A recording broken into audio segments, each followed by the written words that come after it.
Hi hello ಎಲ್ಲರಿಗೂ ನಮಸ್ಕಾರ. Welcome back to our YouTube channel.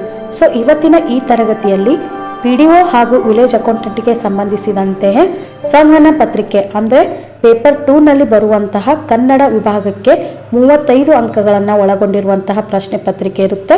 So ಸಂವಹನ ಪತ್ರಿಕೆಯಲ್ಲಿ ಬರುವಂತಹ 35 ಪ್ರಶ್ನೆಗಳನ್ನು ಇವತ್ತಿನ ಈ ತರಗತಿಯಲ್ಲಿ ಸಾಲ್ವ್ ಮಾಡ್ತಾ ಹೋಗೋಣ.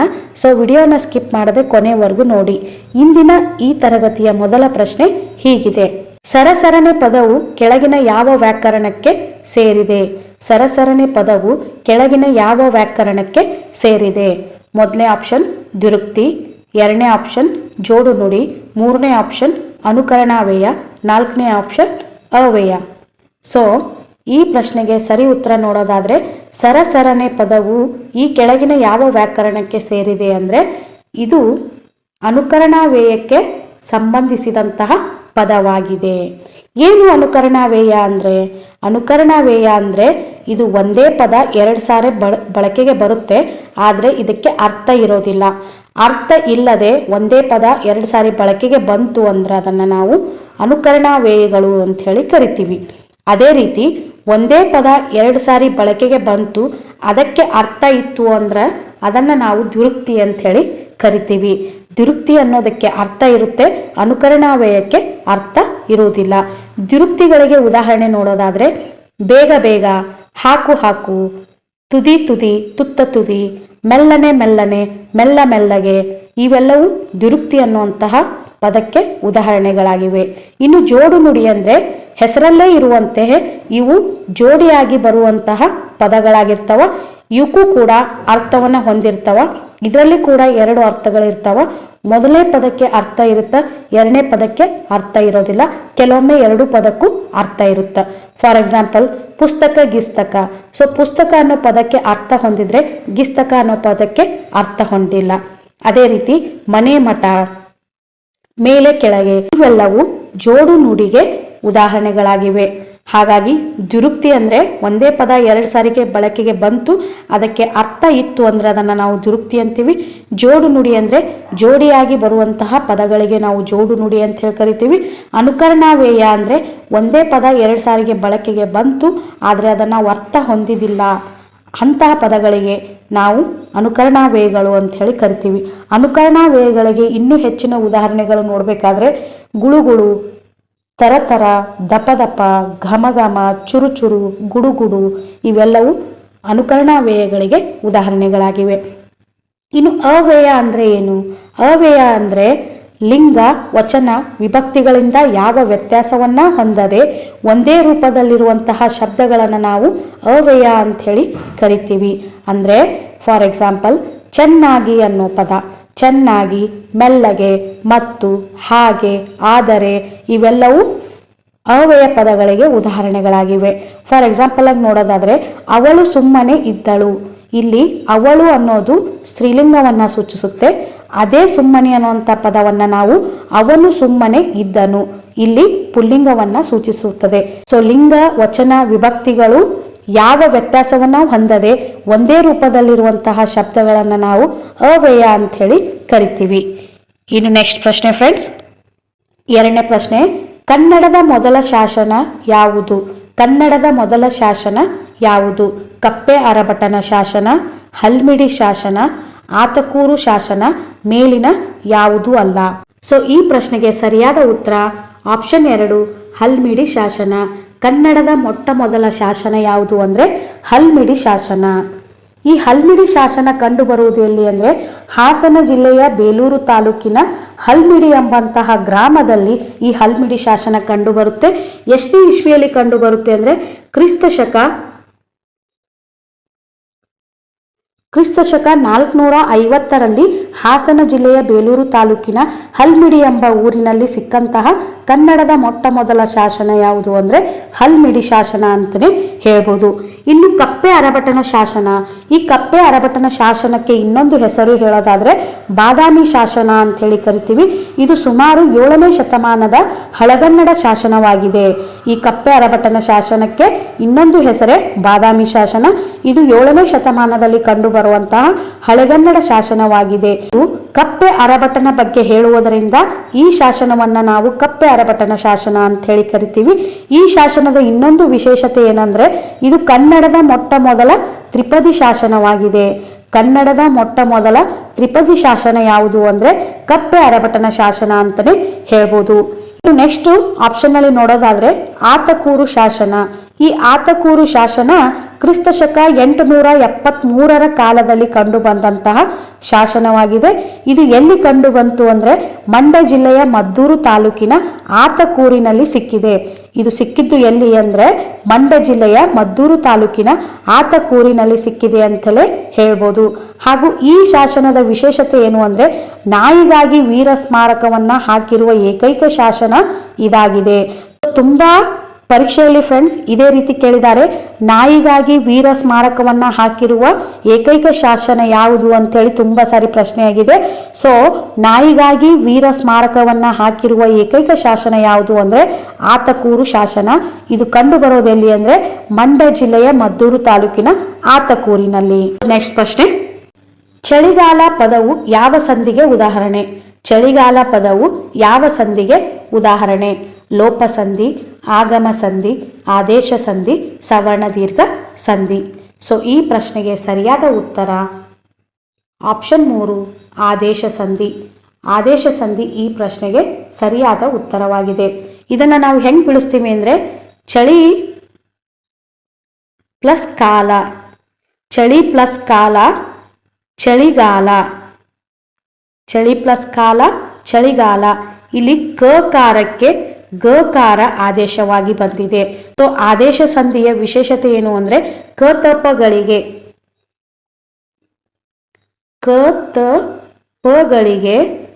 ಗ ದ ಬ, ಕತಪಗಳಿಗೆ ಗದಬ ಆದೇಶವಾಗಿ ಬಂತು ಅಂದ್ರೆ ಅದನ್ನು ನಾವು ಆದೇಶ ಸಂಧಿ ಅಂತೇಳಿ ಕರಿತೀವಿ. ಇನ್ನು ನೆಕ್ಸ್ಟ್ ಲೋಪ ಸಂಧಿ ಅಂದ್ರೆ ಏನು? ಸ್ವರದ ಮುಂದೆ ಸ್ವರ ಬಂದು ಸಂಧಿ ಆಗುವಾಗ ಪೂರ್ವ ಪದದ ಕೊನೆಯ ಅಕ್ಷರ ಲೋಪವಾಯಿತು ಅಂದ್ರೆ ಅದನ್ನು ನಾವು ಲೋಪ ಸಂಧಿ ಅಂತ ಹೇಳಿ ಕರಿತೀವಿ. ಇನ್ನು ಆಗಮ ಸಂಧಿ ಅಂದ್ರೆ ಯ ಅಥವಾ ವಕಾರ ಆಗಮವಾಗಿ ಬಂತು ಅಂದ್ರೆ ಅದನ್ನ ಯಕಾರಾಗಮ ಅಥವಾ ವಕಾರಾಗಮ ಅಂತ ಹೇಳಿ ಕರಿತೀವಿ. ಇನ್ನು ಆದೇಶ ಸಂಧಿ ಈಗ ತಾನೇ ನೋಡಿದ್ವಿ. ಇನ್ನು ಸವರ್ಣ ದೀರ್ಘ ಸಂಧಿ ಅಂದ್ರೆ ಏನು? ಸ್ವರದ ಮುಂದೆ ಸ್ವರವು ಬಂದು ಸಂಧಿ ಆದಾಗ ಪೂರ್ವ ಪದದ ಕೊನೆಯ ಅಕ್ಷರ ಏನಿರುತ್ತಲ್ಲ ಸ್ವರಾಕ್ಷರ ದೀರ್ಘ ಸ್ವರ ಬಂತು ಅಂದ್ರೆ ಅದನ್ನು ನಾವು ಸವರ್ಣ ದೀರ್ಘ ಸಂಧಿ ಅಂತ ಹೇಳಿ ಕರಿತೀವಿ. ವಿದ್ಯಾರ್ಥಿಯು ಓದುತ್ತಿದ್ದಾನೆ ಈ ವಾಕ್ಯವು, ವಿದ್ಯಾರ್ಥಿಯು ಓದುತ್ತಿದ್ದಾನೆ ಈ ವಾಕ್ಯವು ಭೂತಕಾಲ, ವರ್ತಮಾನ ಕಾಲ, ಭವಿಷ್ಯತ್ ಕಾಲ, ನಿಷೇಧಾರ್ಥಕ ಕಾಲ. ಸೊ ಈ ಪ್ರಶ್ನೆಗೆ ಸರಿ ಉತ್ತರ ನೋಡೋದಾದ್ರೆ ಆಪ್ಷನ್ 2 ವರ್ತಮಾನ ಕಾಲ. ವಿದ್ಯಾರ್ಥಿಯು ಓದುತ್ತಿದ್ದಾನೆ ಅನ್ನೋದು ವರ್ತಮಾನ ಕಾಲಕ್ಕೆ ಉದಾಹರಣೆಯಾಗಿದೆ. ಇನ್ನು ಭೂತಕಾಲ ನೋಡೋದಾದ್ರೆ ಭೂತಕಾಲದಲ್ಲಿ ವಿದ್ಯಾರ್ಥಿಯು ಓದಿದ್ದಾನೆ ಅಂದ್ರೆ ವಿದ್ಯಾರ್ಥಿಯು ಆಲ್ರೆಡಿ ಇದನ್ನ ಓದಿದ್ದಾನೆ ಅಂತೇಳಿ ಹೇಳೋದಕ್ಕೆ ಭೂತಕಾಲ ಅಂತ ಹೇಳಿ ಕರಿತೀವಿ. ಇನ್ನು ಭವಿಷ್ಯತ್ ಕಾಲದಲ್ಲಿ ಹೇಳೋದಾದ್ರೆ ಇದೇ ಸೆಂಟೆನ್ಸ್ ಅನ್ನ ವಿದ್ಯಾರ್ಥಿಯು ಓದುವನು, ವಿದ್ಯಾರ್ಥಿಯು ಓದುವನು ಇದು ಭವಿಷ್ಯತ್ ಕಾಲ, ವಿದ್ಯಾರ್ಥಿಯು ಓದಿದ್ದಾನೆ ಅನ್ನೋದು ಇದು ಭೂತಕಾಲ, ಇನ್ನು ವಿದ್ಯಾರ್ಥಿಯು ಓದುತ್ತಿದ್ದಾನೆ ಅನ್ನೋದು ಇದು ವರ್ತಮಾನ ಕಾಲಕ್ಕೆ ಉದಾಹರಣೆಯಾಗಿದೆ. ಇನ್ನು ನೆಕ್ಸ್ಟ್ ನಿಷೇಧಾರ್ಥಕ ಕಾಲ. ನಿಷೇಧಾರ್ಥಕ ಕಾಲ ಅಂದ್ರೆ ವಿದ್ಯಾರ್ಥಿಯು ಓದುವುದಿಲ್ಲ ಅಂದ್ರೆ ಅಲ್ಲಿ ಕಾರ್ಯ ನಡೆದಿಲ್ಲ ಅನ್ನೋದನ್ನ ಹೇಳಬೇಕಾದ್ರೆ ಅಲ್ಲಿ ನಿಷೇಧಾರ್ಥಕ ಕಾಲವನ್ನು ನಾವು ಹೇಳಬೇಕಾಗುತ್ತೆ. ಸೊ ವಿದ್ಯಾರ್ಥಿಯು ಓದುವುದಿಲ್ಲ ಅನ್ನೋದು ನಿಷೇಧಾರ್ಥಕ ಕಾಲಕ್ಕೆ ಉದಾಹರಣೆಯಾಗಿದೆ. ನೆಕ್ಸ್ಟ್ ಪ್ರಶ್ನೆ ಫ್ರೆಂಡ್ಸ್, 5ನೇ ಪ್ರಶ್ನೆ, ಕನ್ನಡದಲ್ಲಿ ಮೊದಲು ನಿಘಂಟನ್ನ ಬರೆದವರು ಯಾರು? ಕನ್ನಡದಲ್ಲಿ ಮೊದಲು ನಿಘಂಟನ್ನ ಬರೆದವರು ಯಾರು? BL Rice, Mogling, Kittel, TS Eliot. So ಈ ಪ್ರಶ್ನೆಗೆ ಸರಿಯಾದ ಉತ್ತರ ಆಪ್ಷನ್ 3 ಕಿಟಲ್.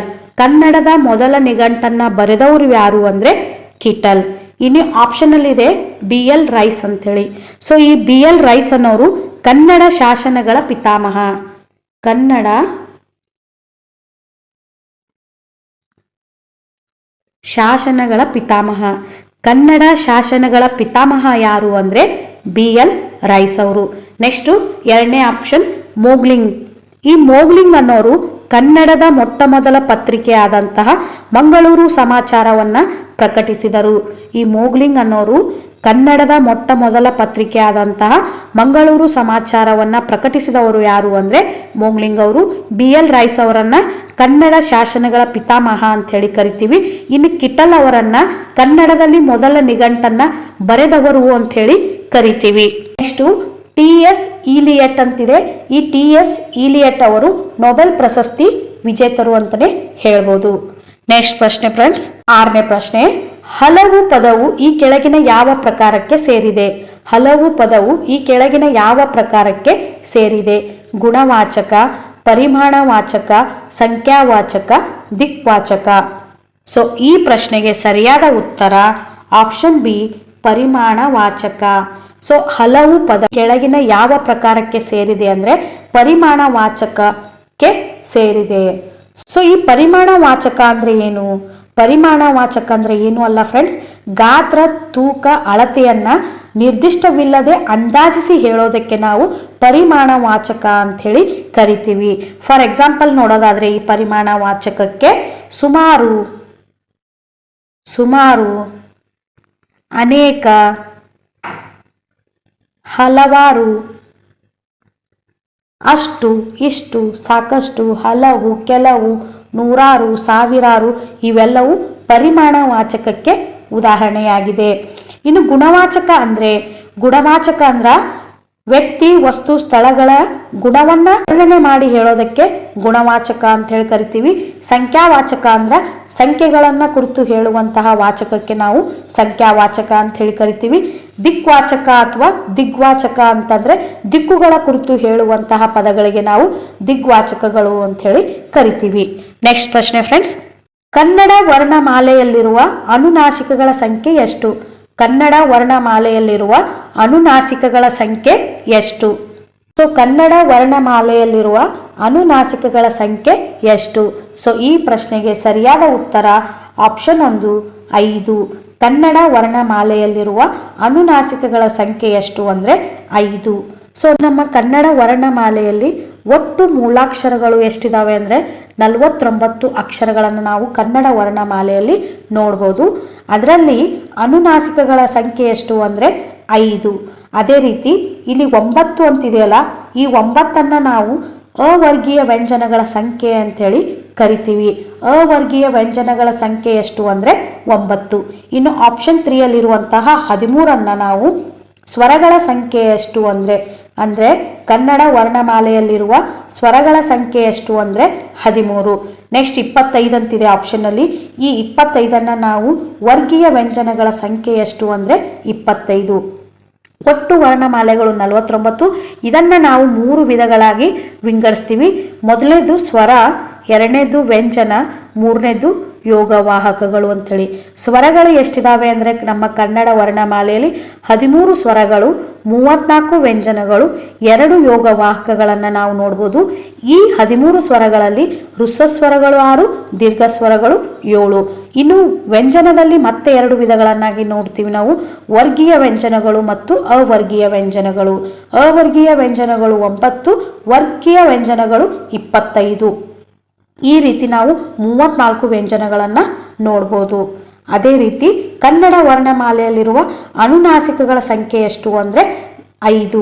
ಸೊ ಅನುನಾಸಿಕಗಳು ಅಂದರೆ ಏನು? ಅನುನಾಸಿಕಗಳು ಅಂದರೆ ಮೂಗಿನ ಸಹಾಯದಿಂದ ಉಚ್ಚರಿಸಲ್ಪಡುವಂತಹ ಅಕ್ಷರಗಳಿಗೆ ನಾವು ಅನುನಾಸಿಕಗಳು ಅಂಥೇಳಿ ಕರಿತೀವಿ. ಇನ್ನು ಸ್ವರ ಅಂದರೆ ಏನು? ಸ್ವರ ಅಂದರೆ ಸ್ವತಂತ್ರವಾಗಿ ಉಚ್ಚರಿಸಲ್ಪಡುವ ಅಕ್ಷರಗಳಿಗೆ ನಾವು ಸ್ವರಗಳು ಅಂಥೇಳಿ ಕರಿತೀವಿ. ವ್ಯಂಜನ ಅಂದರೆ ಸ್ವರಗಳ ಸಹಾಯದಿಂದ ಉಚ್ಚರಿಸಲ್ಪಡುವ ಅಕ್ಷರಗಳಿಗೆ ನಾವು ವ್ಯಂಜನಗಳು ಅಂಥೇಳಿ ಕರಿತೀವಿ. 8ನೇ ಪ್ರಶ್ನೆ, ಪತಿವ್ರತೆ ಪದದ ತದ್ಭವ ರೂಪ. ಪತಿವ್ರತೆ ಪದದ ತದ್ಭವ ರೂಪ ಗೃಹಿಣಿ, ಸೀತೆ, ಹದಿಬದೆ, ಹೆಂಗಸು. ಸೊ ಈ ಪ್ರಶ್ನೆಗೆ ಸರಿಯಾದ ಉತ್ತರ ಆಪ್ಷನ್ ಸಿ, ಹದಿಬದೆ. ಪತಿವ್ರತೆ ಪದದ ತದ್ಭವ ರೂಪ ಏನು ಅಂದರೆ ಹದಿಬದೆ. ನೆಕ್ಸ್ಟ್ 9ನೇ ಪ್ರಶ್ನೆ, ಸಾಬೂನು ಪದವು ಈ ಭಾಷೆಗೆ ಸೇರಿದೆ. ಸಾಬೂನು ಪದವು ಈ ಭಾಷೆಗೆ ಸೇರಿದೆ. ಉರ್ದು, ಹಿಂದಿ, ಸಂಸ್ಕೃತ, ಪೋರ್ಚುಗೀಸ. ಸೊ ಈ ಪ್ರಶ್ನೆಗೆ ಸರಿಯಾದ ಉತ್ತರ ಆಪ್ಷನ್ ಡಿ, ಪೋರ್ಚುಗೀಸ್. ಸಾಬೂನು ಪದವು ಪೋರ್ಚುಗೀಸ್ ಭಾಷೆಗೆ ಸೇರಿದೆ. ನೆಕ್ಸ್ಟ್ ಪ್ರಶ್ನೆ, ಅನುಕೂಲ ಪದದ ವಿರುದ್ಧ ಪದ. ಅನುಕೂಲ ಪದದ ವಿರುದ್ಧ ಪದ ಸಹಾಯ, ಅನಾನುಕೂಲ. ಆಪ್ಷನ್ 3 ವಿನಾನುಕೂಲ, ಆಪ್ಷನ್ 4 ನಿನಾನುಕೂಲ. ಸೊ ಈ ಪ್ರಶ್ನೆಗೆ ಸರಿಯಾದ ಉತ್ತರ ಆಪ್ಷನ್ 2 ಅನಾನುಕೂಲ. ಅನುಕೂಲ ಪದದ ವಿರುದ್ಧ ಪದ ಏನು ಅಂದರೆ ಅನಾನುಕೂಲ. ನೆಕ್ಸ್ಟ್ ಪ್ರಶ್ನೆ 11ನೇ ಪ್ರಶ್ನೆ, ಭಾನು ಪದದ ಸಮನಾರ್ಥಕ ಪದ. ಭಾನು ಪದದ ಸಮನಾರ್ಥಕ ಪದ ಆಕಾಶ, ಮೋಡ, ಸೂರ್ಯ, ಗಗನ. ಸೊ ಈ ಪ್ರಶ್ನೆಗೆ ಸರಿಯಾದ ಉತ್ತರ ಆಪ್ಷನ್ 3 ಸೂರ್ಯ. ಭಾನು ಪದದ ಸಮನಾರ್ಥಕ ಪದ ಯಾವುದು ಅಂದರೆ ಸೂರ್ಯ. ಇನ್ನು ಸೂರ್ಯನಿಗೆ ಇದ್ದಂತಹ ಇತರ ಸಮನಾರ್ಥಕ ಪದಗಳು ಯಾವುದು ಅಂದರೆ ದಿನಕರ, ದಿವಾಕರ, ನೇಸರ, ಪ್ರಭಾಕರ, ಭಾಸ್ಕರ, ರವಿ. ಇವೆಲ್ಲವೂ ಸೂರ್ಯನಿಗೆ ಇದ್ದಂತಹ ಇನ್ನಿತರ ಸಮನಾರ್ಥಕ ಪದಗಳು ಅಂತಲೇ ಹೇಳ್ಬೋದು. ಇದನ್ನು ಹೊರತುಪಡಿಸಿ ಕೇವಲ ಭಾನು ಅಂತ ಹೇಳಿ ಕೊಟ್ಟರು ಅಂದರೆ ಇಲ್ಲಿ ಮಹಾಪ್ರಾಣ ಇದೆ ಫ್ರೆಂಡ್ಸ್, ಅಬ್ಸರ್ವ್ ಮಾಡ್ಬೋದು ನೀವು. ಇಲ್ಲಿ ಮಹಾಪ್ರಾಣ ಭಾನು ಅಂತಿತ್ತಂದ್ರೆ ಅದು ಸೂರ್ಯನಿಗೆ ಸಮನಾರ್ಥಕ ಪದ ಆಗಿರುತ್ತದೆ. ಕೇವಲ ಭಾನು ಅಂತ ಹೇಳಿ ಕೊಟ್ರೆ ಅಂದರೆ ಇದು ಆಕಾಶ, ಗಗನ ಎಂದರ್ಥ. ಕೇವಲ ಭಾನು ಅಂತೇಳಿ ಬಂತು ಅಂದರೆ ಆಕಾಶ ಹಾಗೂ ಗಗನ ಎಂದರ್ಥ. ಇನ್ನು ಭಾನು ಪದದ ಸಮನಾರ್ಥಕ ಕೊಟ್ಟರು ಅಂದರೆ ಸೂರ್ಯ. ನೆಕ್ಸ್ಟ್ ಪ್ರಶ್ನೆ 12ನೇ ಪ್ರಶ್ನೆ, ಕೆಳಗಿನವುಗಳಲ್ಲಿ ಸ್ತ್ರೀಲಿಂಗ ರೂಪದಲ್ಲಿರುವ ಪದ. ಕೆಳಗಿನವುಗಳಲ್ಲಿ ಸ್ತ್ರೀಲಿಂಗ ರೂಪದಲ್ಲಿರುವಂತಹ ಪದ ಮಗು, ಸಖಿ, ಗೆಳೆಯ, ಶಿಕ್ಷಕ. ಸೊ ಈ ಪ್ರಶ್ನೆಗೆ ಸರಿಯಾದ ಉತ್ತರ ಆಪ್ಷನ್ 2 ಸಖಿ. ಮಗು ಅನ್ನೋದು ನಿತ್ಯ ನಪುಂಸಕಲಿಂಗಕ್ಕೆ ಉದಾಹರಣೆ ಆಗುತ್ತಾ. ಗೆಳೆಯ ಅನ್ನೋದು ಇದು ಪುಲ್ಲಿಂಗಕ್ಕೆ ಉದಾಹರಣೆ ಆಗುತ್ತಾ. ಶಿಕ್ಷಕ ಅನ್ನೋದು ಇದು ಕೂಡ ಪುಲ್ಲಿಂಗಕ್ಕೆ ಉದಾಹರಣೆ ಆಗುತ್ತಾ. ಶಿಕ್ಷಕ ಪುಲ್ಲಿಂಗ ಆದರೆ ಶಿಕ್ಷಕಿ ಅನ್ನೋದು ಸ್ತ್ರೀಲಿಂಗ. ಗೆಳೆಯ ಅನ್ನೋದು ಪುಲ್ಲಿಂಗ ಆದರೆ ಗೆಳತಿ ಅನ್ನೋದು ಸ್ತ್ರೀಲಿಂಗ. ಸಖಿ ಅನ್ನೋದು ಇದು ಸ್ತ್ರೀಲಿಂಗ ರೂಪದಲ್ಲಿರುವಂತಹ ಪದವಾಗಿದೆ. ಇನ್ನು ಮಗು ಅನ್ನೋದು ಇದು ನಿತ್ಯ ನಪುಂಸಕಲಿಂಗಕ್ಕೆ ಉದಾಹರಣೆಯಾಗಿದೆ. ನೆಕ್ಸ್ಟ್ ಪ್ರಶ್ನೆ 13ನೇ ಪ್ರಶ್ನೆ, ದೇವರು ವರ ಕೊಟ್ಟರು ಡ್ಯಾಶ್ ಈ ಗಾದೆಯನ್ನು ಪೂರ್ಣಗೊಳಿಸಿರಿ. ದೇವರು ವರ ಕೊಟ್ಟರು ಡ್ಯಾಶ್ ಈ ಗಾದೆಯನ್ನು ಪೂರ್ಣಗೊಳಿಸಿರಿ. ಪೂಜಾರಿ ಕೊಡಲಿಲ್ಲ, ಯಜಮಾನ ಕೊಡಲಿಲ್ಲ, ಮಂತ್ರಿ ಕೊಡಲಿಲ್ಲ, ರಾಜ ಕೊಡಲಿಲ್ಲ. ಸೊ ಈ ಪ್ರಶ್ನೆಗೆ ಸರಿಯಾದ ಉತ್ತರ ಆಪ್ಷನ್ 1 ಪೂಜಾರಿ ಕೊಡಲಿಲ್ಲ. ದೇವರು ವರ ಕೊಟ್ಟರು ಪೂಜಾರಿ ಕೊಡಲಿಲ್ಲ. ನೆಕ್ಸ್ಟ್ ಪ್ರಶ್ನೆ 4ನೇ ಪ್ರಶ್ನೆ, ಜೈಮಿನಿ ಭಾರತ ಕೃತಿಯನ್ನ ರಚಿಸಿದವರು ಯಾರು? ಜೈಮಿನಿ ಭಾರತ ಕೃತಿಯನ್ನ ರಚಿಸಿದವರು ಯಾರು? ಪಂಪ, ಜನ್ನ, ಲಕ್ಷ್ಮೀಶ, ಕುಮಾರವ್ಯಾಸ. ಸೊ ಈ ಪ್ರಶ್ನೆಗೆ ಸರಿಯಾದ ಉತ್ತರ ಆಪ್ಷನ್ 3 ಲಕ್ಷ್ಮೀಶ. ಜೈಮಿನಿ ಭಾರತ ಕೃತಿಯನ್ನ ರಚಿಸಿದವರು ಯಾರು ಅಂದರೆ ಲಕ್ಷ್ಮೀಶ. ಈ ಲಕ್ಷ್ಮೀಶ ಎಷ್ಟನೇ ಕಾಲದಲ್ಲಿ ಇದ್ದಂತಹ ಕವಿ ಅಂದರೆ 16 ಹಾಗೂ 17ನೇ ಶತಮಾನದಲ್ಲಿ ಇದ್ದಂತಹ ಕವಿಯಾಗಿರ್ತಾನ. ಈತ ಬರೆದಂತಹ ಪ್ರಸಿದ್ಧ ಕೃತಿ ಯಾವುದು ಅಂದರೆ ಜೈಮಿನಿ ಭಾರತ. ಈತನ ಜನ್ಮಸ್ಥಳ ಯಾವುದು ಅಂದರೆ ಚಿಕ್ಕಮಗಳೂರು ಜಿಲ್ಲೆಯ ದೇವನೂರು ಅಂತಲೇ ಹೇಳ್ಬೋದು. ಹಾಗೂ ಈ ಲಕ್ಷ್ಮೀಶನ ಆರಾಧ್ಯ ದೇವತೆ ಯಾರು ಅಂದರೆ ಲಕ್ಷ್ಮೀ ನಾರಾಯಣ. ಈತ ರಚಿಸಿದ ಜೈಮಿನಿ ಭಾರತ ಇದು ವಾರ್ಧಕ ಷಟ್ಪದಿಯಲ್ಲಿ ಕಂಡುಬರುವಂತಹ ಪ್ರಸಿದ್ಧ ಕೃತಿಯಾಗಿದೆ. ಇನ್ನು ನೆಕ್ಸ್ಟ್ ಆಪ್ಷನಲ್ ಇದೆ ಪಂಪ ಅಂಥೇಳಿ. ಪಂಪನ ಕೃತಿಗಳು ಯಾವುವು ಅಂದರೆ ವಿಕ್ರಮಾರ್ಜುನ ವಿಜಯ ಮತ್ತು ಆದಿಪುರಾಣ. ವಿಕ್ರಮಾರ್ಜುನ ವಿಜಯ ಮತ್ತು ಆದಿಪುರಾಣ ಪಂಪನ ಪ್ರಸಿದ್ಧ ಕೃತಿಗಳು ಅಂತಲೇ ಹೇಳ್ಬೋದು. ಇನ್ನು ಜನ್ನ ಆಪ್ಷನ್ 2 ಇದೆ ಜನ್ನ ಅಂತೇಳಿ. ಈ ಜನ್ನನ ಬಗ್ಗೆ ಹೇಳೋದಾದರೆ ಯಶೋಧರ ಚರಿತೆ ಹಾಗೂ ಅನಂತನಾಥ ಪುರಾಣ.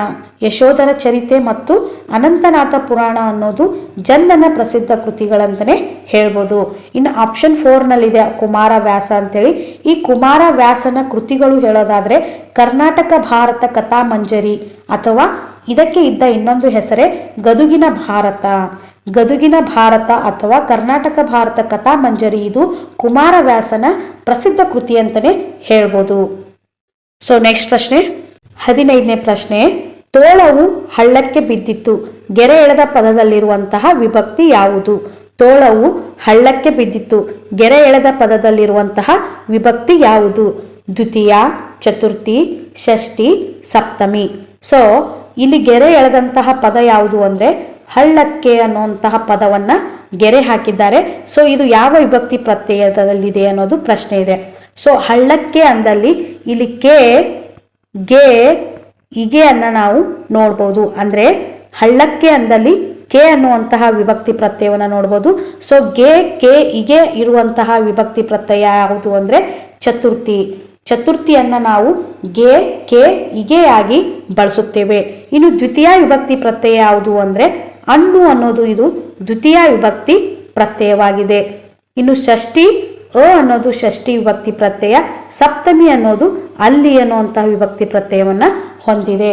ಒಟ್ಟು ನಮ್ಮ ಕನ್ನಡದಲ್ಲಿರುವಂತಹ ವಿಭಕ್ತಿ ಪ್ರತ್ಯಯಗಳು ಎಷ್ಟು ಅಂದರೆ 7. ಅದರಲ್ಲಿ ಪ್ರಥಮ ಉ, ದ್ವಿತೀಯ ಅನ್ನು, ತೃತೀಯ ಇಂದ, ಚತುರ್ಥಿ ಗೆ, ಕೆಗೆ, ಪಂಚಮಿ ದಶೆಯಿಂದ, ಷಷ್ಠಿ ಹಾಗೂ ಸಪ್ತಮಿ ಅಲ್ಲಿ. ಈ ರೀತಿ ವಿಭಕ್ತಿ ಪ್ರತ್ಯಯಗಳನ್ನು ನಾವು ಒಂದ್ಸಾರಿ ಕಣ್ಣು ಹಾಯಿಸ್ತಾ ಹೋಗಬೇಕು. ಹಾಗಾಗಿ ಈ ಪ್ರಶ್ನೆಗೆ ಸರಿಯಾದ ಉತ್ತರ ಯಾವುದು ಅಂದರೆ ಚತುರ್ಥಿ. ನೆಕ್ಸ್ಟ್ ಪ್ರಶ್ನೆ 16ನೇ ಪ್ರಶ್ನೆ. 4 ಸಾಲುಗಳಿಂದ ಕೂಡಿದ ಪದ್ಯವನ್ನ ಹೀಗೆ ಕರೆಯುವರು. 4 ಸಾಲುಗಳಿಂದ ಕೂಡಿದ ಪದ್ಯವನ್ನ ಹೀಗೆ ಕರೆಯುವರು. ತ್ರಿಪದಿ, ಕಂದಪದ್ಯ, ಷಟ್ಪದಿ, ರಗಳೆ. ಸೊ ಈ ಪ್ರಶ್ನೆಗೆ ಸರಿಯಾದ ಉತ್ತರ ಆಪ್ಷನ್ 2 ಕಂದಪದ್ಯ. 4 ಸಾಲುಗಳಿಂದ ಕೂಡಿರುವಂತಹ ಪದ್ಯವನ್ನು ನಾವು ಏನಂತ ಹೇಳಿ ಕರಿತೀವಿ ಅಂದರೆ ಕಂದ ಪದ್ಯ ಅಂಥೇಳಿ ಕರಿತೀವಿ. ಹಾಗೂ 3 ಸಾಲುಗಳಿಂದ ಕೂಡಿದ ಪದ್ಯವನ್ನು ನಾವು ತ್ರಿಪದಿ ಅಂಥೇಳಿ ಕರಿತೀವಿ. ಇನ್ನು ಷಟ್ಪದಿ ಅಂದರೆ 6 ಸಾಲುಗಳನ್ನು ಹೊಂದಿರುವಂತಹ ಅದಕ್ಕೆ ನಾವು ಷಟ್ಪದಿ ಅಂಥೇಳಿ ಕರಿತೀವಿ. ಸೊ 4 ಸಾಲುಗಳಿಂದ ಕೂಡಿದ ಪದ್ಯವನ್ನು ನಾವು ಕಂದ ಪದ್ಯ ಅಂಥೇಳಿ ಕರಿತೀವಿ. ನೆಕ್ಸ್ಟು 17ನೇ ಪ್ರಶ್ನೆ. ಶ್ರೀರಾಮನು ರಾವಣನನ್ನು ತೀಕ್ಷ್ಣವಾದ ಬಾಣಗಳಿಂದ ಕೊಂದನು. ಶ್ರೀರಾಮನು ರಾವಣನನ್ನು ತೀಕ್ಷ್ಣವಾದ ಬಾಣಗಳಿಂದ ಕೊಂದನು. ಈ ವಾಕ್ಯದಲ್ಲಿರುವಂತಹ ಕರ್ಮಪದ ಯಾವುದು? ಸೊ ಆಪ್ಷನ್ ನೋಡೋದಾದ್ರೆ ಶ್ರೀರಾಮನು ರಾವಣನನ್ನು ಬಾಣಗಳಿಂದ ಕೊಂದನು. ಸೊ ಈ ಪ್ರಶ್ನೆಗೆ ಸರಿಯಾದ ಉತ್ತರ ಆಪ್ಷನ್ 2 ರಾವಣನನ್ನು. ಶ್ರೀರಾಮನು ರಾವಣನನ್ನು ತೀಕ್ಷ್ಣವಾದ ಬಾಣಗಳಿಂದ ಕೊಂದನು ಅನ್ನುವಂತಹ ವಾಕ್ಯದಲ್ಲಿರುವಂತಹ ಕರ್ಮಪದ ಯಾವುದು ಅಂದರೆ ರಾವಣನನ್ನು ಅನ್ನೋದು ಕರ್ಮಪದ.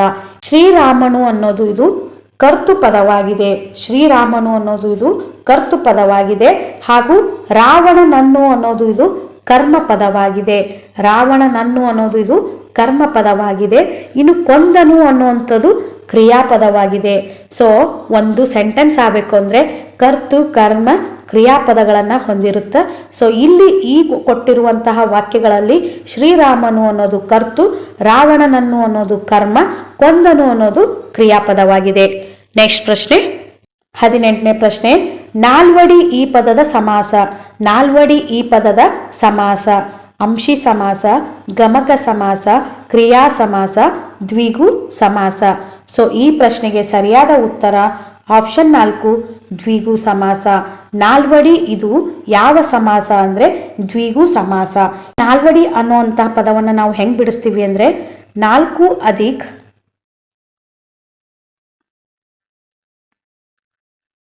ಮಡಿ, 4 ಅಧಿಕ್ ಮಡಿ ನಾಲ್ವಡಿ ಅಂತ ಹೇಳಿ ಕರಿತೀವಿ. ಇಲ್ಲಿ ಪೂರ್ವ ಪದದಲ್ಲಿ ಸಂಖ್ಯೆಗಳನ್ನು ಕೂಡಿತ್ತಂದ್ರೆ, ಪೂರ್ವ ಪದದಲ್ಲಿ ಸಂಖ್ಯೆಗಳಿಂದ ಕೂಡಿತ್ತಂತಂದ್ರೆ ಅದನ್ನು ನಾವು ದ್ವಿಗು ಸಮಾಸ ಅಂಥೇಳಿ ಕರಿತೀವಿ. ಸೊ ನೆಕ್ಸ್ಟ್ ಪ್ರಶ್ನೆ. ಹೊಯ್ಸಳ ವಂಶದ ಸ್ಥಾಪಕ ಯಾರು? ಹೊಯ್ಸಳ ವಂಶದ ಸ್ಥಾಪಕ ಯಾರು? ವಿಷ್ಣುವರ್ಧನ, ಸುಧಾಚಾರ್ಯ, ಮಾರಸಿಂಹ, ಸಳ. ಸೊ ಈ ಪ್ರಶ್ನೆಗೆ ಸರಿಯಾದ ಉತ್ತರ ಆಪ್ಷನ್ ಡಿ ಸಳ. ಹೊಯ್ಸಳ ವಂಶದ ಸ್ಥಾಪಕ ಯಾರು ಅಂದರೆ ಸಳ. ಇನ್ನು ಹೊಯ್ಸಳ ವಂಶದ ಪ್ರಸಿದ್ಧ ದೊರೆ ಯಾರು ಅಂದರೆ ವಿಷ್ಣುವರ್ಧನ. ಹೊಯ್ಸಳ ವಂಶದ ಪ್ರಸಿದ್ಧ ದೊರೆ ಯಾರು ಅಂದರೆ ವಿಷ್ಣುವರ್ಧನ. ಇನ್ನು ಹೊಯ್ಸಳ ವಂಶವನ್ನು ಸ್ಥಾಪಿಸಿದ ಗುರು ಯಾರು ಅಂದರೆ ಹೊಯ್ಸಳ ವಂಶವನ್ನು ಸ್ಥಾಪಿಸಲು ಕಾರಣೀಭೂತನಾದಂತಹ ಗುರು ಯಾರು ಅಂದರೆ ಸುದತ್ತಾಚಾರ್ಯ. ಸುದತ್ತಾಚಾರ್ಯ ಅನ್ನೋರು ಹೊಯ್ಸಳ ವಂಶದ ಸ್ಥಾಪನೆಗೆ ಕಾರಣೀಭೂತರಾದಂತಹ ಗುರುಗಳಾಗಿದ್ದರು. ಇನ್ನು ಹೊಯ್ಸಳ ವಂಶದ ಸ್ಥಾಪಕ ಯಾರು ಅಂದರೆ ಸಳ. ನೆಕ್ಸ್ಟ್ ಪ್ರಶ್ನೆ. ಒಂದು ಪದವನ್ನು ವಾಕ್ಯವನ್ನು ಹೇಳಿ ಅದಕ್ಕೆ ಸಮಾನಾರ್ಥಕ ಪದವನ್ನು ವಾಕ್ಯವನ್ನು ಹೇಳುವಾಗ ಈ ಚಿಹ್ನೆಯನ್ನು ಬಳಸಲಾಗುತ್ತದೆ. ಒಂದು ಪದವನ್ನು ಅಥವಾ ವಾಕ್ಯವನ್ನು ಹೇಳಿ ಅದಕ್ಕೆ ಸಮಾನಾರ್ಥಕ ಪದವನ್ನು ವಾಕ್ಯವನ್ನು ಹೇಳುವಾಗ ಈ ಚಿಹ್ನೆಯನ್ನು ಬಳಸಲಾಗುತ್ತದೆ. ಇನ್ನು ಆಪ್ಷನ್ ನೋಡೋದಾದ್ರೆ ಉದ್ಧರಣ ಚಿಹ್ನೆ, ವಾಕ್ಯವೇಷ್ಟನ ಚಿಹ್ನೆ, ಆವರಣ ಚಿಹ್ನೆ, ವಿವರಣಾತ್ಮಕ ಚಿಹ್ನೆ. ಸೊ ಈ ಪ್ರಶ್ನೆಗೆ ಸರಿಯಾದ ಉತ್ತರ ಆಪ್ಷನ್ 3 ಆವರಣ ಚಿಹ್ನೆ.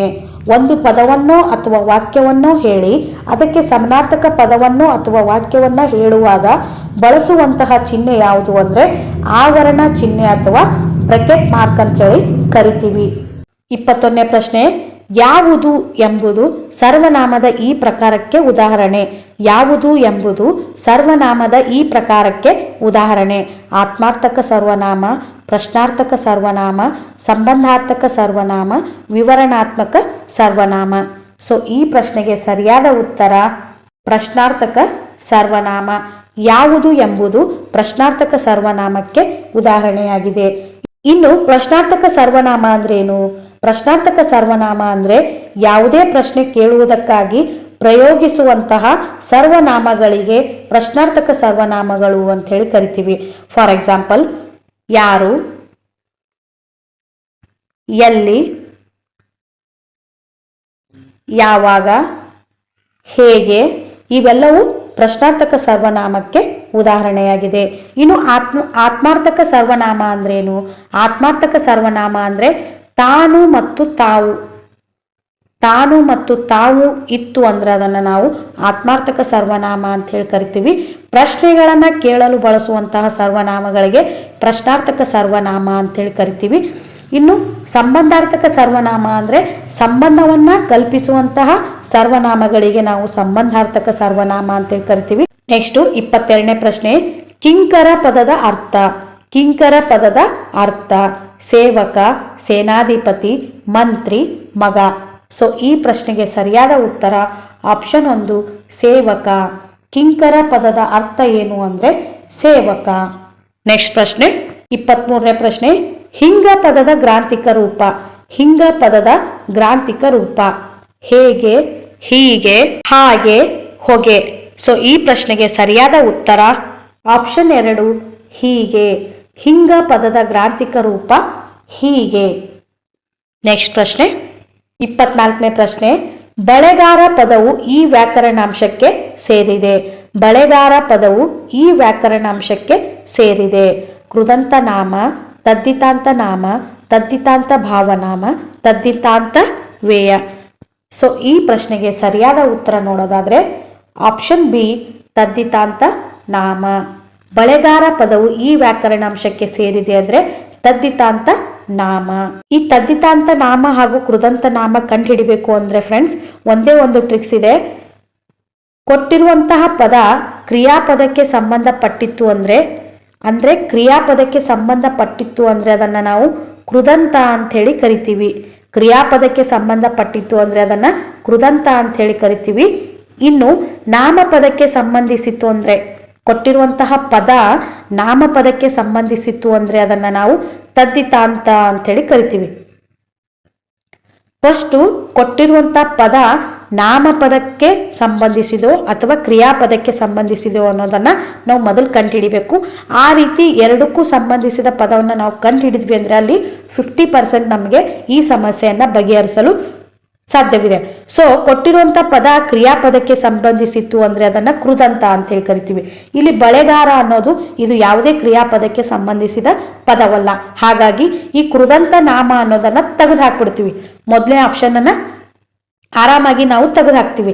ನೆಕ್ಸ್ಟ್ ಉಳಿದಿರುವಂತಹ ಆಪ್ಷನ್ಗಳಲ್ಲಿ ತದ್ದಿತಾಂತ ನಾಮ, ಭಾವನಾಮ, ತದ್ದಿತಾಂತವೇಯ ಇದಕ್ಕೆ ಸಂಬಂಧಪಟ್ಟಂತಹ ಪದಗಳಾಗಿರ್ತವೆ. ಇನ್ನು ಈ ಮೂರರಲ್ಲಿ ಕಂಡು ಹಿಡಿಬೇಕು ಅಂದರೆ ತದ್ದಿತಾಂತ ನಾಮ ಅಂದರೆ ಒಬ್ಬ ವ್ಯಕ್ತಿಗೆ ಸಂಬಂಧಪಟ್ಟಿತ್ತು ಅಂದ್ರೆ ಅದನ್ನು ನಾವು ತದ್ದಿತಾಂತ ನಾಮ ಅಂತ ಹೇಳಿ ಕರಿತೀವಿ. ಸೊ ಬಳೆಗಾರ ಅನ್ನೋದು ಒಬ್ಬ ವ್ಯಕ್ತಿಗೆ ಸಂಬಂಧಪಟ್ಟಂತಹ ವರ್ಡ್ ಆಗಿದೆ.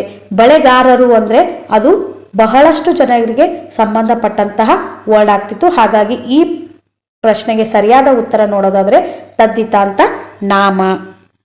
ನೆಕ್ಸ್ಟ್ ಪ್ರಶ್ನೆ 25ನೇ ಪ್ರಶ್ನೆ, ಒಂದು ವಸ್ತುವನ್ನು ಇನ್ನೊಂದು ವಸ್ತುವಿಗೆ ಹೋಲಿಸಿ ಹೇಳುವುದು.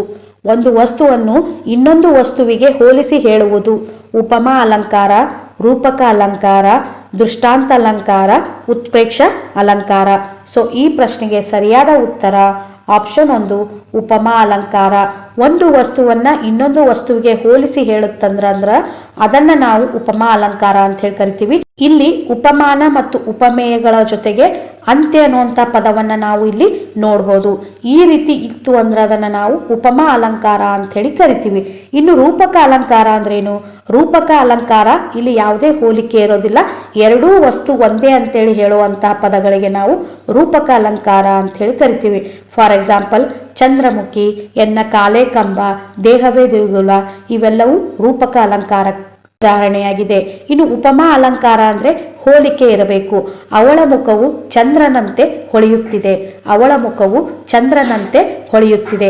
ಇಲ್ಲಿ ಅವಳ ಮುಖಕ್ಕೂ ಹಾಗೂ ಚಂದ್ರನಿಗೂ ಹೋಲಿಕೆ ಮಾಡಿ ಹೇಳುವಂತಹ ಅಲಂಕಾರವಾಗಿದೆ. ಹಾಗಾಗಿ ಇದನ್ನು ನಾವು ಉಪಮಾ ಅಲಂಕಾರ ಅಂಥೇಳಿ ಕರಿತೀವಿ. ದೃಷ್ಟಾಂತ ಅಲಂಕಾರ ಅಂದ್ರೆ ಏನು?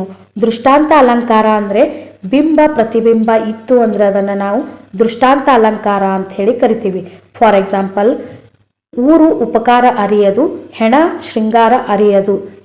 ಈ ರೀತಿ ಬಿಂಬ ಪ್ರತಿಬಿಂಬ ಇತ್ತು ಅಂದ್ರೆ ಅದನ್ನು ನಾವು ದೃಷ್ಟಾಂತ ಅಲಂಕಾರ ಅಂಥೇಳಿ ಕರಿತೀವಿ. ಇನ್ನು ನೆಕ್ಸ್ಟು ಉತ್ಪ್ರೇಕ್ಷ ಅಲಂಕಾರ. ಉತ್ಪ್ರೇಕ್ಷ ಅಲಂಕಾರವನ್ನು ನಾವು ಕವಿಕಲ್ಪಿತ ಅಲಂಕಾರ ಅಂಥೇಳಿ ಕರಿತೀವಿ. ಅಂದರೆ ಉತ್ಪ್ರೇಕ್ಷೆ ಮಾಡಿ ಹೇಳುವಂತಹ ಅಲಂಕಾರವನ್ನು ಉತ್ಪ್ರೇಕ್ಷ ಅಲಂಕಾರ ಅಂಥೇಳಿ ಕರಿತೀವಿ. ಫಾರ್ ಎಕ್ಸಾಂಪಲ್, ಆ ಕಟ್ಟಡವು ಮುಗಿಲು ಮುಟ್ಟಿತು ಅಂಥೇಳಿ ಹೇಳ್ತೀವಿ. ಸೊ ಆ ಕಟ್ಟಡ ಮುಗಿಲು ಮುಟ್ಟೋದಕ್ಕೆ ಸಾಧ್ಯ ಇಲ್ಲ, ಬಟ್ ಹೇಳುವಾಗ ಅದನ್ನು ನಾವು ಉತ್ಪ್ರೇಕ್ಷೆ ಮಾಡಿ ಹೇಳ್ತೀವಿ. ಹಾಗಾಗಿ ಇಂತಹ ಅಲಂಕಾರಕ್ಕೆ ನಾವು ಉತ್ಪ್ರೇಕ್ಷ ಅಲಂಕಾರ ಅಂಥೇಳಿ ಕರಿತೀವಿ. ನೆಕ್ಸ್ಟು 26ನೇ ಪ್ರಶ್ನೆ. ಮಾತೆಂಬುದು ಜ್ಯೋತಿರ್ಲಿಂಗ, ಇದು ಯಾರ ವಚನದ ವಾಕ್ಯ? ಮಾತೆಂಬುದು ಜ್ಯೋತಿರ್ಲಿಂಗ, ಇದು ಯಾರ ವಚನದ ವಾಕ್ಯ? ಬಸವಣ್ಣ, ಅಲ್ಲಮಪ್ರಭು, ಅಕ್ಕ ಮಹಾದೇವಿ, ಯಾವುದೂ ಅಲ್ಲ. ಸೊ ಈ ಪ್ರಶ್ನೆಗೆ ಸರಿಯಾದ ಉತ್ತರ ಆಪ್ಷನ್ 2, ಅಲ್ಲಮಪ್ರಭು.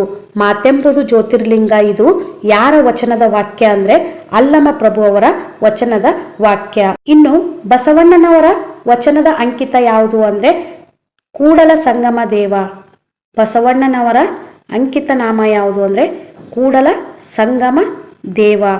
ಇನ್ನು ಅಲ್ಲಮ ಪ್ರಭು ಅವರ ವಚನದ ಅಂಕಿತ ಯಾವುದು ಅಂದರೆ ಗುಹೇಶ್ವರ.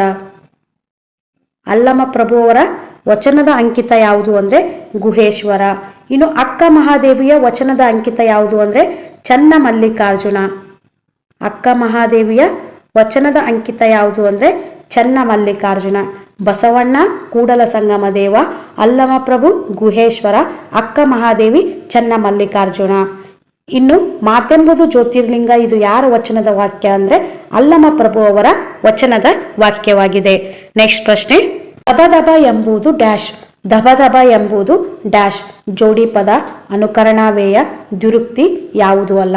ಸೊ ಈ ಪ್ರಶ್ನೆಗೆ ಸರಿಯಾದ ಉತ್ತರ ಆಪ್ಷನ್ 2, ಅನುಕರಣಾವೇಯ. ದಬದಬ ಎಂಬುದು ಇದು ಅನುಕರಣಾವೇಯಕ್ಕೆ ಉದಾಹರಣೆಯಾಗಿದೆ. ಸೊ ನಾನು ಜೋಡಿ ಪದ, ಅನುಕರಣೆ ಹಾಗೂ ದ್ಯುರುಕ್ತಿ ಬಗ್ಗೆ ಈ ಹಿಂದಿನ ಪ್ರಶ್ನೆಯಲ್ಲಿ ಆಲ್ರೆಡಿ ಎಕ್ಸ್ಪ್ಲೇನ್ ಮಾಡಿದ್ದೀನಿ. ಇದರ ಬಗ್ಗೆ ಎಕ್ಸ್ಪ್ಲೇನ್ ಮಾಡೋ ಅವಶ್ಯಕತೆ ಇಲ್ಲ ಅನ್ಕೋತೀನಿ. ಸೊ ದಬದಬ ಇದು ಯಾವುದಕ್ಕೆ ಉದಾಹರಣೆ ಅಂದರೆ ಅನುಕರಣಾವೇಯಕ್ಕೆ ಉದಾಹರಣೆಯಾಗಿದೆ. ನೆಕ್ಸ್ಟ್ ಪ್ರಶ್ನೆ. ಪಾಠಶಾಲೆ ಪದದಲ್ಲಿನ ಠ ಎಂಬುದು. ಪಾಠಶಾಲೆ ಪದದಲ್ಲಿನ ಠ ಎಂಬುದು ಅಲ್ಪ ಪ್ರಾಣಾಕ್ಷರ, ಮಹಾಪ್ರಾಣಾಕ್ಷರ, ದೀರ್ಘಾಕ್ಷರ, ಅಂತ್ಯಕ್ಷರ. ಸೊ ಈ ಪ್ರಶ್ನೆಗೆ ಸರಿಯಾದ ಉತ್ತರ ಆಪ್ಷನ್ 2, ಮಹಾಪ್ರಾಣಾಕ್ಷರ. ಪಾಠಶಾಲೆ ಪದದಲ್ಲಿನ ಠ ಎಂಬುದು ಮಹಾಪ್ರಾಣಾಕ್ಷರ. ಈ ಟ ಬತ್ತು ಅಂದರೆ ಅದನ್ನು ನಾವು ಅಲ್ಪ ಪ್ರಾಣಾಕ್ಷರ ಅಂಥೇಳಿ ಕರಿತೀವಿ. ಈ ಟ ಬತ್ತು ಅಂದರೆ ಅದನ್ನು ನಾವು ಮಹಾಪ್ರಾಣಾಕ್ಷರ ಅಂಥೇಳಿ ಕರಿತೀವಿ. ನೆಕ್ಸ್ಟ್ ಪ್ರಶ್ನೆ. 29ನೇ ಪ್ರಶ್ನೆ. ಕರ್ನಾಟಕ ಕವಿ ಚೂತವನ ಚೈತ್ರ ಬಿರುದಾಂಕಿತ ಕವಿ ಯಾರು? ಕರ್ನಾಟಕ ಕವಿ ಚೂತನವನ ಚೈತ್ರ ಬಿರುದಾಂಕಿತ ಕವಿ ಯಾರು? ಲಕ್ಷ್ಮೀಶ, ರಾಘವಾಂಕ, ಕುಮಾರವ್ಯಾಸ, ಹರಿಹರ. ಸೊ ಈ ಪ್ರಶ್ನೆಗೆ ಸರಿಯಾದ ಉತ್ತರ ಆಪ್ಷನ್ 1, ಲಕ್ಷ್ಮೀಶ. ಕರ್ನಾಟಕ ಕವಿ ಚೂತನವನ ಚೈತ್ರ ಬಿರುದಾಂಕಿತ ಕವಿ ಯಾರು ಅಂದರೆ ಲಕ್ಷ್ಮೀಶ. ಇನ್ನು ಲಕ್ಷ್ಮೀಶ ಬರೆದಂತಹ ಪ್ರಸಿದ್ಧವಾದ ಕೃತಿ ಯಾವುದು ಅಂದರೆ ಜೈಮಿನಿ ಭಾರತ. ಲಕ್ಷ್ಮೀಶ ಬರೆದಂತಹ ಪ್ರಸಿದ್ಧ ಕೃತಿ ಯಾವುದು ಅಂದರೆ ಜೈಮಿನಿ ಭಾರತ. ಸೊ ಲಕ್ಷ್ಮೀಶನಿಗಿದ್ದ ಬಿರುದು ಯಾವುದು ಅಂದರೆ ಕರ್ನಾಟಕ ಕವಿ ಚೂತನವನ ಚೈತ್ರ ಅಂಥೇಳಿ ಬಿರುದನ್ನು ಹೊಂದಿದ್ದ. ಇನ್ನು ರಾಘವಾಂಕನಿಗೆ ಇದ್ದಂಥ ಬಿರುದು ಯಾವುದು ಅಂದರೆ ರಾಘವಾಂಕನಿಗೆ ಷಟ್ಪದಿಗಳ ಬ್ರಹ್ಮ ಅಂಥೇಳಿ ಕರಿತೀವಿ. ರಾಘವಾಂಕನಿಗೆ ಷಟ್ಪದಿಗಳ ಬ್ರಹ್ಮ ಅಂಥೇಳಿ ಕರಿತೀವಿ. ಕುಮಾರವ್ಯಾಸನಿಗೆ ಇದ್ದಂಥ ಬಿರುದು ಯಾವುದು ಅಂದರೆ ರೂಪಕ ಚಕ್ರವರ್ತಿ ಎಂಬ ಬಿರುದನ್ನು ಕುಮಾರವ್ಯಾಸ ಹೊಂದಿದ್ದ. ಇನ್ನು ಹರಿಹರನ ಬಿರುದು ಯಾವುದು ಅಂದರೆ ರಗಳೆ ಕವಿ ಎಂದೇ ಪ್ರಸಿದ್ಧಿಯಾದವನು ಯಾರು ಅಂದರೆ ಹರಿಹರ. ನೆಕ್ಸ್ಟ್ ಪ್ರಶ್ನೆ, ವನ ಪದದ ಕನ್ನಡ ರೂಪ. ವನ ಪದದ ಕನ್ನಡ ರೂಪ ತೋಟ, ಬನ, ಕಾಡು, ಅಡವಿ. ಸೊ ಈ ಪ್ರಶ್ನೆಗೆ ಸರಿಯಾದ ಉತ್ತರ 2 ಬನ. ವನ ಪದದ ಕನ್ನಡ ರೂಪ ಯಾವುದು ಅಂದರೆ ಬನ. ನೆಕ್ಸ್ಟ್ ಪ್ರಶ್ನೆ 31ನೇ ಪ್ರಶ್ನೆ, ದ.ರಾ ಬೇಂದ್ರೆ ಅವರ ಅರಳು ಮರಳು ಕವನ ಸಂಗ್ರಹಕ್ಕೆ ಸಂದಂತಹ ಪ್ರಶಸ್ತಿ ಯಾವುದು? ದ.ರಾ ಬೇಂದ್ರೆ ಅವರ ಅರಳು ಮರಳು ಕವನ ಸಂಗ್ರಹಕ್ಕೆ ಸಂದಂತಹ ಪ್ರಶಸ್ತಿ ಯಾವುದು? ಸೊ ಈ ಪ್ರಶ್ನೆಗೆ ಸರಿಯಾದ ಉತ್ತರ ನೋಡೋದಾದ್ರೆ ಆಪ್ಷನ್ 2 ಕೇಂದ್ರ ಸಾಹಿತ್ಯ ಅಕಾಡೆಮಿ ಪ್ರಶಸ್ತಿ. ದ.ರಾ ಬೇಂದ್ರೆ ಅವರ ಅರಳು ಮರಳು ಕವನ ಸಂಗ್ರಹಕ್ಕೆ ಬಂದಂಥ ಪ್ರಶಸ್ತಿ ಯಾವುದು ಅಂದರೆ ಕೇಂದ್ರ ಸಾಹಿತ್ಯ ಅಕಾಡೆಮಿ ಪ್ರಶಸ್ತಿ. ನೆಕ್ಸ್ಟ್ ಪ್ರಶ್ನೆ, ಕನ್ನಡದ ಕಣ್ವ ಎಂದು ಹೆಸರಾದವರು ಯಾರು? ಕನ್ನಡದ ಕಣ್ವ ಎಂದು ಹೆಸರಾದವರು ಯಾರು? ಸೊ ಈ ಪ್ರಶ್ನೆಗೆ ಸರಿಯಾದ ಉತ್ತರ option 2 BM. Shri. BM. Shri ಅಂದರೆ ಬಿ.ಎಂ. ಶ್ರೀಕಂಠಯ್ಯನವರು. ಕನ್ನಡದ ಕಣ್ವ ಎಂದು ಹೆಸರಾದವರು ಯಾರು ಅಂದರೆ ಬಿ.ಎಂ. ಶ್ರೀಕಂಠಯ್ಯನವರು. ನೆಕ್ಸ್ಟ್ ಪ್ರಶ್ನೆ 33ನೇ ಪ್ರಶ್ನೆ, ಕರ್ನಾಟಕ ಸಂಗೀತ ಪಿತಾಮಹ ಎಂದೇ ಜನಪ್ರಿಯರಾದವರು ಯಾರು? ಕರ್ನಾಟಕ ಸಂಗೀತ ಪಿತಾಮಹ ಎಂದೇ ಜನಪ್ರಿಯರಾದಂಥವರು ಯಾರು? ಕನಕದಾಸ, ವಿಜಯದಾಸ, ಪುರಂದರದಾಸ, ಜಗನ್ನಾಥ ದಾಸ. ಸೊ ಈ ಪ್ರಶ್ನೆಗೆ ಸರಿಯಾದ ಉತ್ತರ ಆಪ್ಷನ್ 3 ಪುರಂದರದಾಸ. ಕರ್ನಾಟಕ ಸಂಗೀತ ಪಿತಾಮಹ ಎಂದೇ ಜನಪ್ರಿಯರಾದವರು ಯಾರು ಅಂದರೆ ಪುರಂದರದಾಸರು. ನೆಕ್ಸ್ಟ್ ಪ್ರಶ್ನೆ 34ನೇ ಪ್ರಶ್ನೆ, ಹೆಬ್ಬಾಗಿಲು ಎಂಬುದು ಡ್ಯಾಶ್. ಹೆಬ್ಬಾಗಿಲು ಎಂಬುದು ಡ್ಯಾಶ್. ದ್ವಿಗು ಸಮಾಸ, ಅಂಶಿ ಸಮಾಸ, ಕರ್ಮಧಾರೆ ಸಮಾಸ, ತತ್ಪುರುಷ ಸಮಾಸ. ಸೊ ಈ ಪ್ರಶ್ನೆಗೆ ಸರಿಯಾದ ಉತ್ತರ ನೋಡೋದಾದ್ರೆ ಇದು ಕರ್ಮಧಾರೆ ಸಮಾಸಕ್ಕೆ ಉದಾಹರಣೆಯಾಗಿದೆ. ಈ ಹೆಬ್ಬಾಗಿಲು ಅನ್ನ ನಾವು ಬಿಡಿಸಿ ನೋಡಿದಾಗ ಹಿರಿದಾದ ಪ್ಲಸ್ ಬಾಗಿಲು, ಹಿರಿದಾದ ಪ್ಲಸ್ ಬಾಗಿಲು ಹೆಬ್ಬಾಗಿಲು ಅನ್ನುತ್ತೆ. ಸೊ ಇಲ್ಲಿ ಪೂರ್ವ ಪದದಲ್ಲಿ ಹಿರಿದಾದ ಅನ್ನೋದು ವಿಶೇಷಣದಿಂದ ಕೂಡಿದಂತಹ ಪದವಾಗಿದೆ.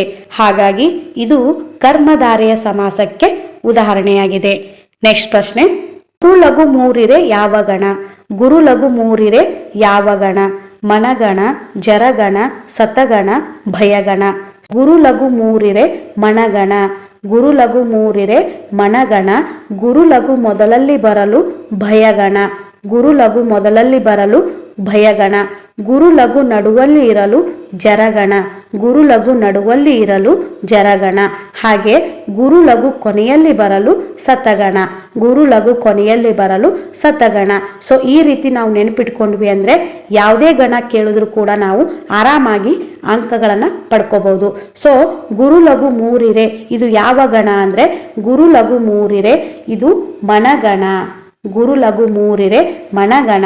ಗುರು ಲಘು ಮೊದಲಲ್ಲಿ ಬರಲು ಭಯಗಣ. ಗುರು ಲಘು ನಡುವಲ್ಲಿ ಬರಲು ಜರಗಣ. ಗುರು ಲಘು ಕೊನೆಯಲ್ಲಿ ಬರಲು ಸತಗಣ. ಸೊ ಈ ರೀತಿ ಗಣಗಳನ್ನು ನಾವು ನೆನಪಿಟ್ಕೋಬೇಕು. ಸೊ ಇದಾಗಿತ್ತು ಇಂದಿನ ತರಗತಿ. ಈ ತರಗತಿಯಲ್ಲಿ ಪತ್ರಿಕೆ 2ರಲ್ಲಿ ಬರುವಂತಹ 35 ಅಂಕಗಳಿಗೆ ಸಂಬಂಧಪಟ್ಟಂತಹ ಪ್ರಶ್ನೆ ಪತ್ರಿಕೆಯನ್ನು ನಾನು ಇವತ್ತಿನ ಈ ತರಗತಿಯಲ್ಲಿ ಸಾಲ್ವ್ ಮಾಡ್ತಾ ಹೋಗಿದ್ದೀನಿ. ಸೊ ಈ ತರಗತಿ ನಿಮಗೆ ಇಷ್ಟವಾದರೆ ಪ್ಲೀಸ್ ಲೈಕ್ ಮಾಡಿ, ಶೇರ್ ಮಾಡಿ ಹಾಗೂ ತಪ್ಪದೆ ಸಬ್ಸ್ಕ್ರೈಬ್ ಮಾಡ್ಕೊಳ್ಳಿ. ಇಲ್ಲಿಯವರೆಗೂ ಈ ನನ್ನ ಚಾನಲನ್ನು ವೀಕ್ಷಣೆ ಮಾಡಿದ ಹಾಗೂ ಈ ನನ್ನ ವಿಡಿಯೋನ ವೀಕ್ಷಣೆ ಮಾಡಿದ ಎಲ್ಲರಿಗೂ ಥ್ಯಾಂಕ್ ಯು ಸೋ ಮಚ್.